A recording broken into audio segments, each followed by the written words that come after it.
네, 소개받은 손광주입니다. 제가 오늘 인사를 드릴 분이 꽤 많이 계시는데요. 그 시간 관계상 인사는 생략하도록 하고, 바로 몇 가지 중요한 발제를 좀 본론으로 바로 들어가도록 하겠습니다. 제가 오늘 맡은 발제의 주제는 이 현 정부의 위험한 대북 통일 정책이라는 큰 타이틀 안에서 문재인 정부의 대북 통일 정책은 실패했다. 이것을 논증하는 것인데, 갖고 계시는 이 자료집에 상세하게 아주 구체적이지 못합니다만 대체로 서술이 되어 있으니까 이것을 제가 다 읽을 수도 없고, 그래서 이 부분에서 몇 가지만 좀 말씀드리도록 하겠습니다. 문재인 정부의 대북 통일 정책이 실패했다는 것은 아마 다 알고 계실 겁니다. 김정은이가 산후 소대가리에서 그런 말까지도 나오고, 북한 핵 문제가 하노이 회담에서 실패했다는 것은 객관화는 다 되어 있고, 그리고 이게 북한 문제라는 것이 기본적으로 네 가지 정도의 큰 카테고리가 있습니다. 그러니까 첫 번째가 북한 핵 문제, 두 번째가 북한 인권 문제. 이 두 가지는 유엔 안보리에 이제 결의되어 있는 유엔 안보리 이슈입니다. 그 다음에 이제 북한의 개혁개방 문제, 우선 북한 주민들이 먹고 사는 문제와 직결됩니다. 그 다음에 이제 평화통일 문제.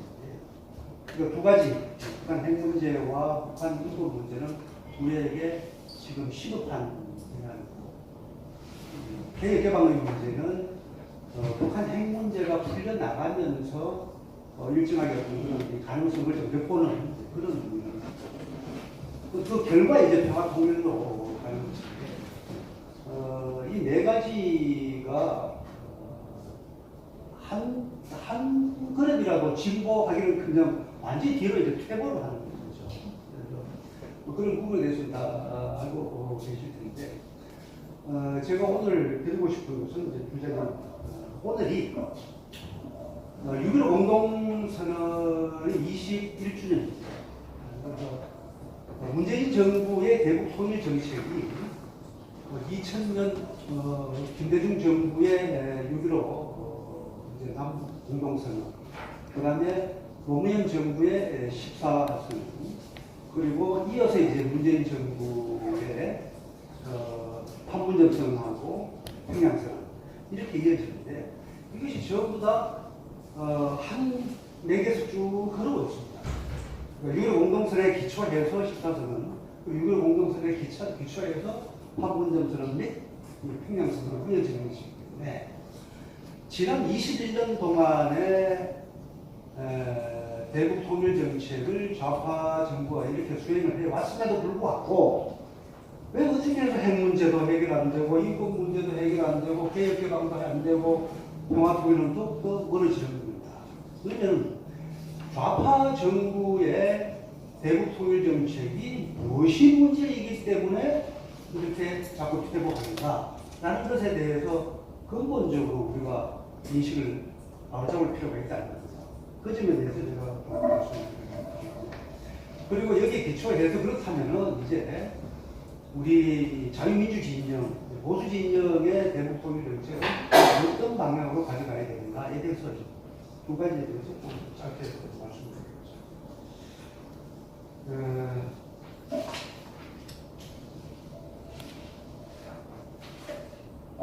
좌파 정부가 이 대북 통일 정책이 왜 실패하느냐, 그건 구조적인 문제가 있습니다. 첫 번째는 이 좌파 정부의 대북 전략의 문제라고 볼 수가 있습니다. 6.15 공동선언에서 평양선언까지 그 내용을 읽어보면요, 북한의 대남 전략이 대한민국의 대북 전략보다 우위에 있습니다. 6.15 공동선언 제1항이 남과 북은 자주적으로 우리 민족끼리 통일하겠다. 우리 민족끼리 자주적으로 통일해야겠다. 이것은 북한의 김일성의 정권 때부터 일관되게 흐르는 대남 전략의 기본입니다. 우리 민족끼리 자주적으로 통일하겠다. 이 말은 북한이 내놓는 이 민족 통일론의 핵심이 반미, 반자유민주주의, 우리 민족끼리 자주통일, 반미, 반자유민주주의 통일입니다. 이게 민족 통일. 그러니까 기본적으로 통일이라고 하면 우리 이제 대한민국의 헌법 제4조를 비롯해서 쭉 이어지는 것을 보면 자유민주주의에 의한 통일입니다. 자유민주 통일. 그러면 기본적으로 우리의 통일은 체제 통일이에요. 자유민주주의 이념과 체제에 대한 통일. 이것이 먼저입니다. 그런데 민족 통일은 무엇인가? 자유민주주의의 통일의 그 결과 민족 통일입니다. 그래서 선 자유민주주의 통일, 체제 통일, 후 민족 통일 그렇게 진행되어야 마땅한데 이것을 김일성이 너무나 잘 알고 있기 때문에 반자유민주주의를 먼저 하기 위해서 우리 민족끼리 자주적으로 라는 것을 항상 일하는 것입니다. 항상 일하는 것입니다. 그는 6.15 선언도 그렇고 판문점 선언도 그렇고 수비상은 싱가포르 선언이 미국 간의 이 성명인데도 불구하고 거기에도 보면요. 물론 자주적인 이야기는 안 나오지만 맨 먼저 내놓은 것이 뭐냐면 북한과 미국은 서로가 상호 존중하고 적대시 정책을 하지 마라. 이 뜻입니다. 미국의 선 적대시 정책을 먼저 포기하는 대북 적대시 정책을 먼저 하지 마라. 그렇게 딱 제1항부터 그렇게 진행이 되기 때문에 그 1항에 의거해서 그 밑에 순차적으로 나오게 됩니다. 공동선언도 그렇고 판문점 선언도 그렇고 항상 그렇게 됩니다. 이 때문에 대남 전략이 우리의 대북 전략보다 우위에 있습니다. 항상 그렇게 왔습니다. 그래서 이게 우리가 대북 전략의 좌파 정권의 부재이다. 그렇게 이야기할 수가 있습니다. 저는 이것이 너무나 궁금하고 해서 왜 이럴까. 그래서 1999년에 제가 이제 정부 산하의 통일정책연구소의 연구위원을 있을 때 그때 이사장님이 이제 황장엽 선생님이었습니다. 그래서 마침 그때 황장엽 선생님께서 김대중 정부 시기에 꽃이라 말하시기 이제 김대중 정부로 바뀌어가지고 대외 활동을 제대로 못하셨습니다. 그러다 보니 이제 우리 연구원들하고 많은 이야기를 하게 되고 제가 11년 정도 장 선생님의 연구 비서를 해왔기 때문에 뭐 여러 가지 말씀 많이 듣고 대략 한 6,000시간 정도를 강의를 듣고 그래서 이제 맨 처음 뵙고 여러 가지 이제 질문을 드렸습니다.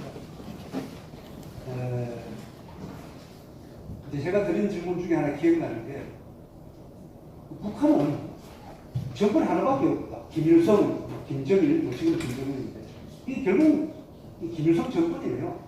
정권 하나밖에 없어. 그런데 대한민국은 정권이 이승만 정부, 박정희 정부, 그리고 이제 전두환, 노태우, 김영삼, 김대중 이렇게 늘 바뀝니다. 그래서 바뀌다 보니 어떤 정부가 그래도 대북 전략이나 대북 협상에 대해서 좀 상대가 되고 좀 말하자면 뻑뻑하고 버거우냐. 북한에서 볼 때는 대한민국의 어떤 정부가 그래도 객관적으로 대북 정책을 제대로 한 것 같냐 이렇게 한번 여쭤봤습니다. 그랬더니 아주 버거운 정부는 없었는데 한번 평가를 해본다면 박정희 대통령 시기에 대북 정책이 표준이었던 것 같다. 그러니까 스탠다드였다. 이런 그 뜻이 뭐냐면 당시에 박정희 대통령께서는 선 경제개발 후통일 전략 그러니까 박정희 대통령께서는 우리가 대한민국이 힘이 있고 아주 잘 발전해서 역량이 튼튼해지면 통일의 기회는 온다. 그렇게 했습니다. 그러니까 그 시기를 지금 되돌아가 보면 그것이 굉장한 해안입니다. 역량도 안 되면서 통일을 추구한다? 그게 안 되거든요. 그러니까 그런 점에서 굉장히 스탠다드였고, 박정희 대통령께서 그때 남북 공동선언, 7.4 공동선언을 하게 된 배경은 미국하고 중국이 수교를 시작하니까 믿었던 미국이 중국하고 같이 시작하는 야, 이거 국제관계에서 정말 영남 동지도 없고 영남 적도 없다. 따라서 우리의 주적인 북한에 어느 한쪽 손을 대고 있어야 되겠다. 이렇게 판단하고 김일성도 마찬가지입니다. 그래서 시작된 게 7.4 남북 공동선언. 통일하겠다는 건 아니에요.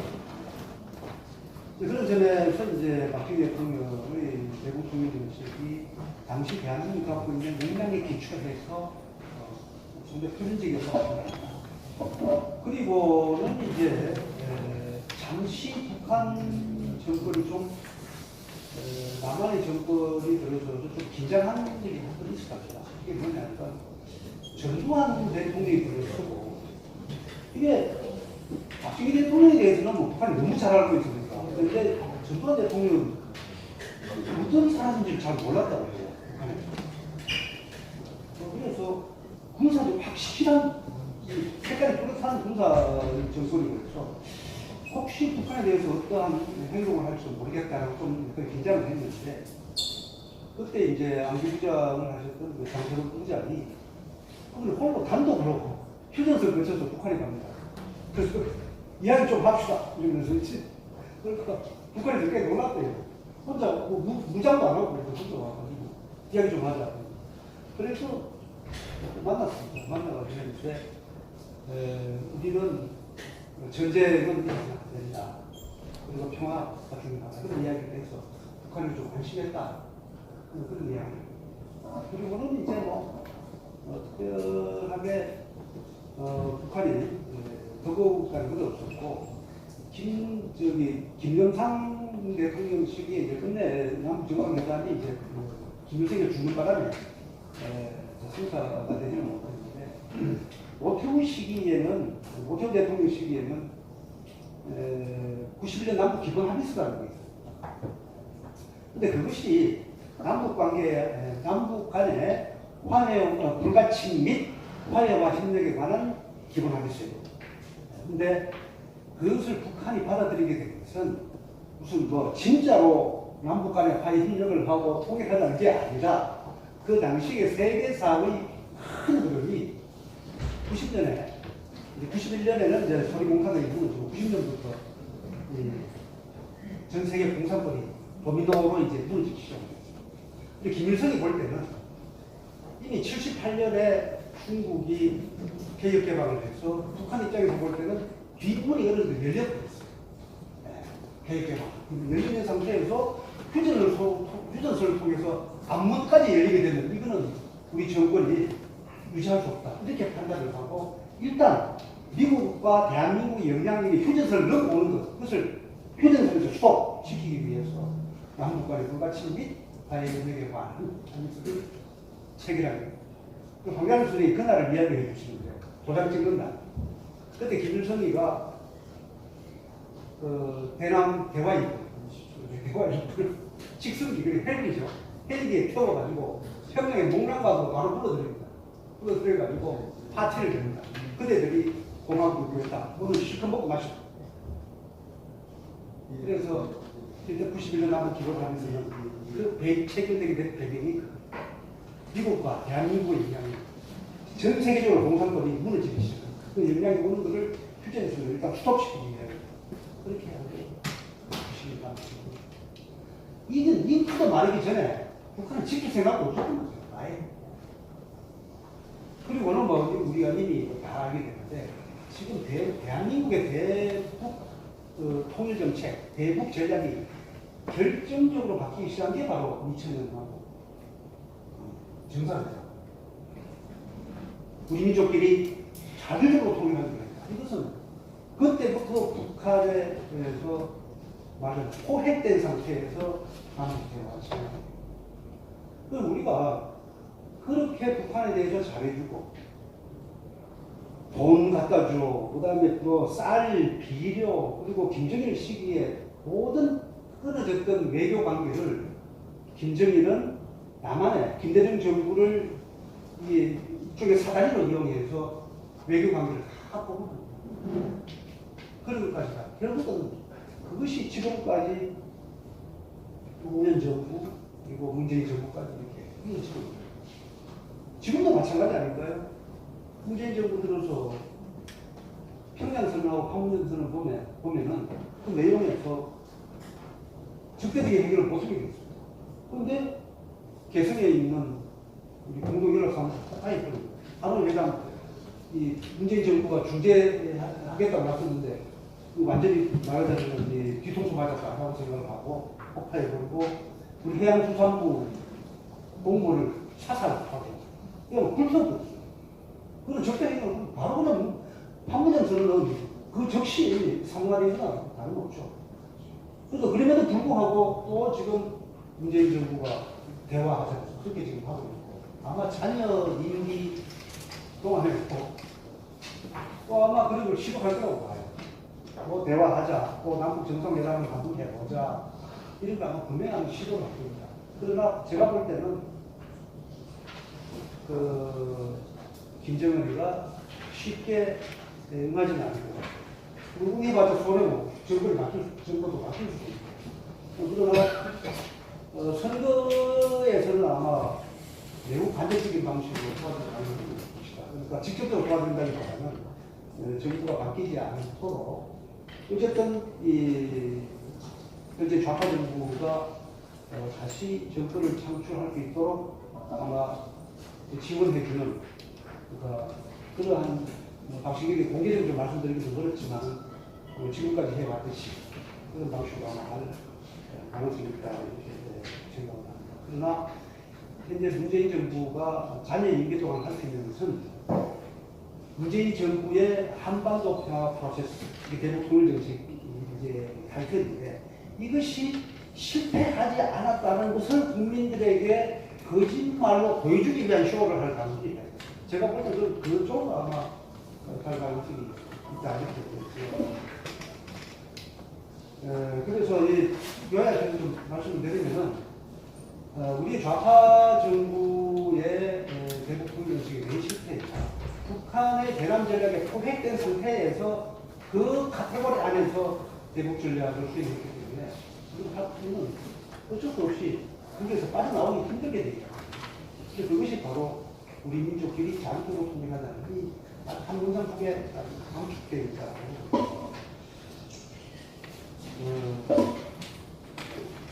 두 번째 구조적인 문제는 무엇인가? 이거는 사실은 좌파 정부뿐만이 아니라 대한민국 정부에서 모두가 좀 간과하고 있는 부분인데 원래 대외 전략의 기본이 자신의 강점으로 상대의 약한 고리를 집중적으로 공략합니다. 계속해서 공략하죠. 그래서 그것이 약한 고리가 구부러지기 시작하면 전체가 무너집니다. 자, 그러면 대한민국에 갖고 있는 북한에 대해서 절대적으로 유리한 최대의 강점은 무엇인가? 대한민국의 자유민주주의 그 자체입니다. 그것이 절대적인 거예요. 이 자유민주주의 최대 그 자체를 가지고 북한의 대남 전략에 우위에 서야 됩니다. 북한의 자유, 북한 주민의 자유, 인권, 민주주의, 법치, 시장, 이것의 가치를 앞세워서 대북 전략을 수행을 해야 됩니다. 이게 사상전에 대한 인식이 그동안 많이 좀 부족했다고 생각합니다.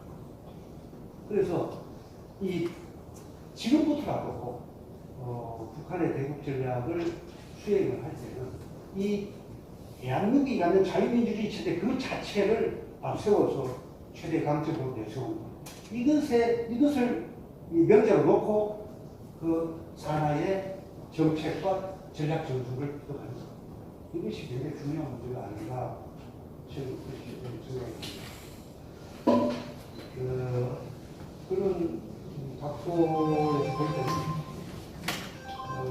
문재인 정부가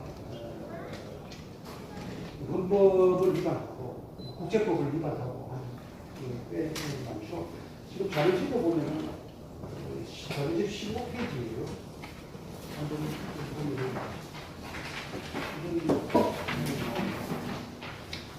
다들 알고 계시겠지만 헌법 제4조는 대한민국 통일을 지향하며 자유민주적 기본질서에 입각한 평화적 통일 정책을 수립하고 이를 추진한다라고 규정되어 있고, 헌법 제66조 3항은 대통령은 조국의 평화적 통일을 위한 성실한 의무를 진다. 그리고 69조는 대통령은 취임에 저음하여 다음에 선서를 한다. 나는 헌법을 준수하고 국가를 보위하며 조국의 평화적 통일과 국민의 자유와 공의의 정리 및 민주공화국을 창달하는 방법이 세워졌습니다. 이 각도에서 보면은 문재인 정부에 들어서 위헌 헌법을 위반하고 국민을 위반하고 범죄 행위가 꽤 있죠. 대표적으로 우리가 생각하는 것이 재작년에 북한에 오징어 배를 몰고 온 북한정부 2명이 있었어요. 그 2명을 판문점을 통해서 강제 북송을 했어요. 이건 헌법 위반. 대한민국 국민입니다. 그래서 북한 지역에 탈출해서 대한민국을 가고 싶다는 말 의사 표시하면 바로 대한민국 행정력이 거기에 가요. 그 두 사람을 강제 북송을 했어요. 그럼 이거는 헌법뿐만 아니고 북한 이탈 주민 보호 및 정착 지원에 관한 법률이 있습니다. 제가 남북하나재단 이사장입니다. 지금 문재인 정부는 왜 그 사람들을 돌려보냈나? 그 사람들이 아주 나쁜 살인자, 살인범들이다. 그래서 대한민국이 살인 안 되고 돌려보냈다. 근데 그 자체가 법률이다. 그 사람이 흉악한 살인범이든 착한 살인범이든 관계없이 무조건 받아들인 다음에 대한민국 정부는 두 가지를 택할 수가 있습니다. 이 탈북자가 보호 대상이냐 비보호 대상이냐를 대한민국이 심사하고 결정합니다. 보호 대상이다. 그러면은 정부의 지원법에 따라서 그 탈북자를 정착 지원을 합니다. 근데 이 사람은 비보호 대상이다. 흉악한 살인범이다. 그럼 비보호 대상으로 지정이 됩니다.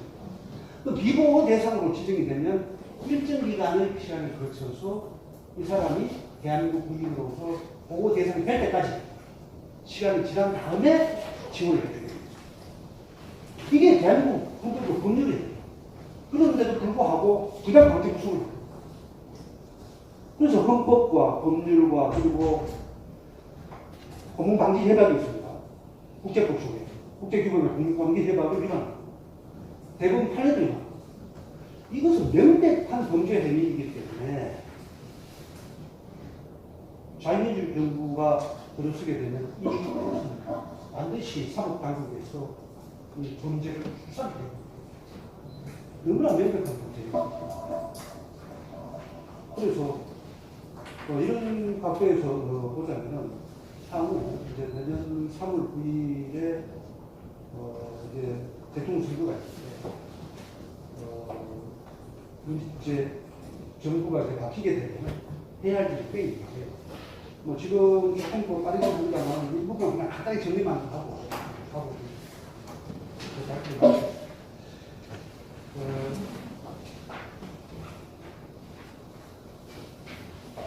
자료집 끝부분에 자유민주 대북 통일 정책의 추진 과제를 하는데 6가지 정도만 간단히 정리하면 첫째는 올바른 자유민주 대북 통일 정책을 추진할 정권을 세우는 것. 이것이 가장 중요한 과제이죠. 다만 정권이 대북 통일 정책을 국내 정치적으로 활용해야 되겠다는 생각은 버려야 합니다. 이것이 원칙입니다.